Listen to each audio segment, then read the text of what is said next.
Hi and welcome. I'm trying to learn maritime studies, today the Atlantic Ocean, and after we've done it, we're going to do leg injury prevention training. And if you participate in the leg injury prevention training, then it's better at your own risk. Now this is part 3, I think, of the Atlantic Ocean, and now we're trying to gather the information together to the Atlantic Ocean and then make a presentation about it. It has a surface area of 82 million square kilometers, second largest ocean of the Earth. The Pacific is the largest one, and that includes the Mediterranean Sea and the Caribbean. It has a depth of 200 near the ocean shelves and 9,000 at the deepest places and 3,300 average. And the next thing we want to say is the ocean has great basins, such as those of Brazil and Angola, separated by the S-shaped Atlantic ridge. Now here's the Brazilian basin around Brazil, and there's Angola, and there's the Angolan basin. And there's the S-shaped Atlantic ridge.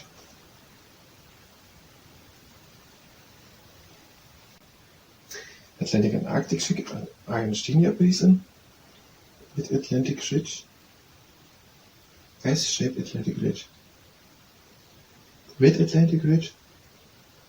I think we mean completely through mid-Atlantic ridge and then mid-Atlantic ridge. Mid-Atlantic ridge. Maybe you're gonna say it, maybe not. Which is part of a large mountain range extended for thousands of kilometers across the major ocean basins. And there's a big Angola basin in Africa, and at the west coast of Africa and Brazil, the Brazilian basin, and between them there runs the Mid-Atlantic ridge. And that are thousands of kilometers of mountain range across these two basins on the base of the ocean. It is at these mid-ocean ridges that new ocean crust is formed, causing ocean floor spreading and continental drift. And at these places, I think the Atlantic is expanding, there is new ocean floor formed while we're drifting apart. While we are drifting, and that can cause also earthquakes, technically. Volcanic activity along the ridges gives rise to islands, and most of the islands in the Atlantic, such as the Azores, Escansions of St. Helena, are of volcanic origin. So the Azores are here on the height of South Portugal. And the other one was St. Helena. Where is that?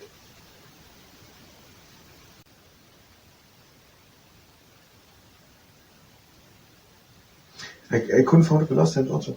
Where's St. Helena? No, I could find it. Also at the Mid-Atlantic ridge. And St. Helena, west of Angola and Namibia.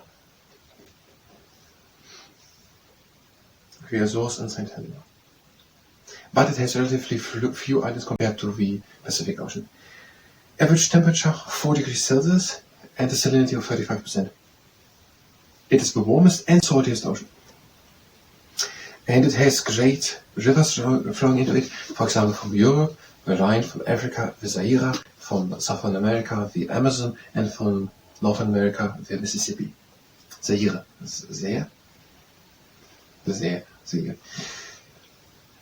The surface water rotates in closed circulatory systems known as gyres, flowing clockwise, clockwise, and anti-clockwise in the south. Near the center of a North Atlantic gyre is the calm, in the Caribbean somewhere, is the calm saline Sargasso Sea, and there are floating brown seaweeds at the surface of it in grape-like floats. There are only weak currents in the Sargasso Sea, so therefore there's no mixing with the colder water from the deeper areas. With warmer waters, it floats a meter higher than closer to the American seaboard. There is the Gulf Stream. It transports 100 cubic meters of water per second from the warmer Caribbean Florida region to northern Europe, which makes Europe warmer and keeps it ice-free. As it swings east across the ocean, the Gulf Stream becomes the North Atlantic Drift. Where does it swing east?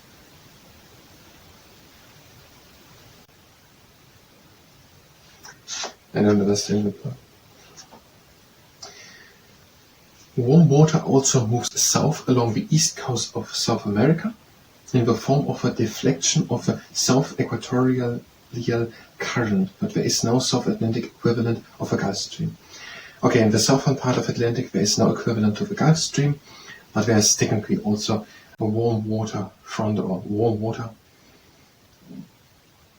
moving along the south coast of South America now. There's a lot of traffic on the Atlantic and also a lot of fishing done. For example, the Grand Banks of Newfoundland and Icelandic water. There are also oil reserves in the sediments of the rocks of continental shelves, for example in the Gulf of Mexico and in the North Sea, and also off the coast of Greenland and Brazil coast. Okay, we have all information together. What are the important information? How do we structure it? The Atlantic Ocean. It has a size of 82 million. Let's just start at the look of how we go.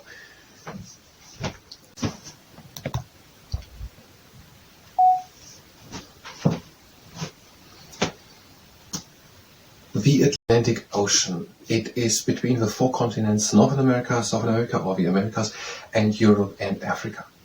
And it has a surface area of 82 million square kilometers. It has a salinity of 35% and a temperature of 4%. That is the warmest and most saltiest ocean of the world. And it has not so much islands. It has a few along the mid-Atlantic ridge between the Angola Basin in Africa and the south and the Brazilian Basin there, for example. There are a few islands, for example, St. Helena and the Azores, a bit north. And there's a lot of traffic. There are a lot of ships going around and a lot of fishing at the coast of Newfoundland and by Greenland and Iceland. There's also oil in the North Sea and the Gulf of Mexico and off the coast of Brazil. And there is the Gulf Stream. There are two big gyres. Now the first one is in the northern part and the other one in the southern part. In the northern part it goes clockwise, so very round, and in the southern part anti-clockwise. A big gyre, a big convulsion or a big turning around of water in the top clockwise. And there's now the Gulf Stream, and the Gulf Stream brings warmer water from the Caribbean, from Florida, to northern Europe and keeps it quite warm, though being so high on the planet, so much north. There's no equivalent to the Gulf Stream in the southern part of the Earth, but there is technically also warm water moving along down the coast of South America down. There's the Sargasso Sea, and that is in the center of a northern gyre, basically somewhere in the Caribbean. And there it's quite warm, the water, and there's not much mixing of the colder water with the one on top because it's quite calm there, and therefore the water floats higher than the one closer to the American coast. And there are four big rivers, for example, of all the continents, of four continents, which are having its drainage into the Atlantic Ocean. For example, from the Northern America, there is the Mississippi, down through Louisiana, then in, and the Amazonas in Brazil, and also the Zaire in Africa, coming from Central Africa to the coast, and in Europe, the Rhine, coming from Switzerland, then from the Netherlands up. And that is according to Nations and Places, chapter, that is book 3, part 22 of a Reader's Digest, Library of Modern Knowledge, page 1123 and 1124, by Monica Beckinsale, Robert Beckinsale, Harold Blackmore, DJ Tobias, Keith Flyer, Stewart, and Nancy McMillan, R.E.H. Meller, Kevin Rafferty, D.H. Sinclair, Arthur Spencer, G.R. Story, and James Waldersee and Kenneth Walton. Now, what did I forget? Was there something important? I did not say that much to the continental ridges, but okay. I didn't mention how much the Gulf Stream is transporting. I did not mention how much the Gulf Stream is transporting, but I said it in our key data video about the Atlantic Ocean we did one previously. That is actually pretty much everything. Now, then most of it will part to the Atlantic Ocean. That means I'm going to stop the camera.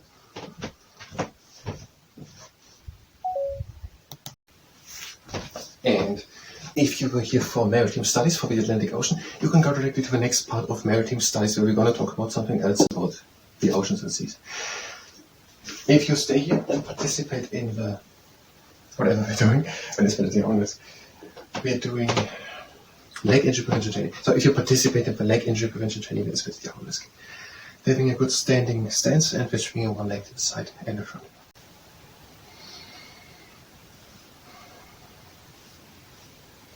And we have a leg, swing at the front and to the side.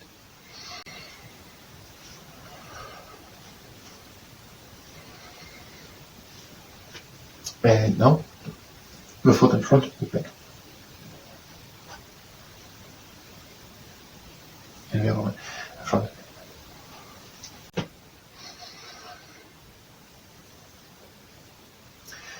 Now, bring one leg up, breathe in. Breathe out, leg to the side. Breathe again in. Out into the middle and down. Other leg up, breathe in. Out to the side. Breathe again in. Out into the middle and down. Breathe in, leg up, breathe in. And out go with the hands over to one side.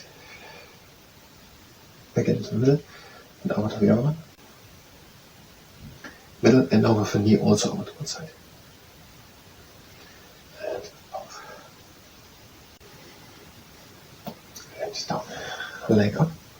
Anchor over with the hands to one side. And to the other one. And with both over. And with both. And now bring one leg up and press with the knee into the side.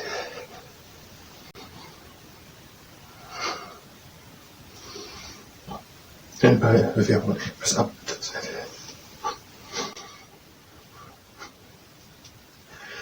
And now, stand good on one leg. This can go onto the knee. Turn over to the leg. Go down into the knee. Turn slowly over to the other side. And up again. With the other leg, stand good. Turn slowly over to the leg. Go down. Turn slowly over. And come up. Now the clock. This can go again onto the knee. Stand good. And go with here into the 90-minute intervals on a fictional, imaginary diet.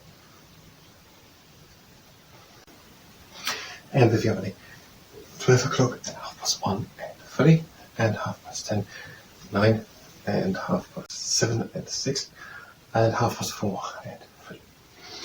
And now, don't do this exercise if you're pregnant. Have your heel on the ground and lift it off the ground, place it again on the ground. Whole movement comes out of the gluteus medius. So these small balls. Other one.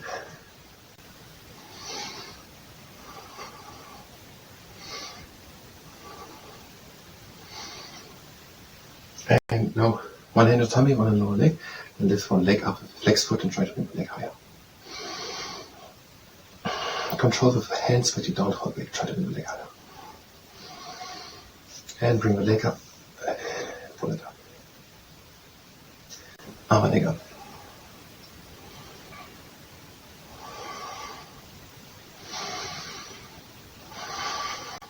Try to bring it higher. And pull it up. Point of the toes down, relax the leg. And now the stamp. Knee up and down, upside, up and down, and over horse. Knee in and out. And now you can do the camel, the whole body moves with it. And now if you like another exercise with the whole leg swings. And the whole body. And if you like first the horse, leg in and out. And now the camel, the whole body moves. And now the leg swing.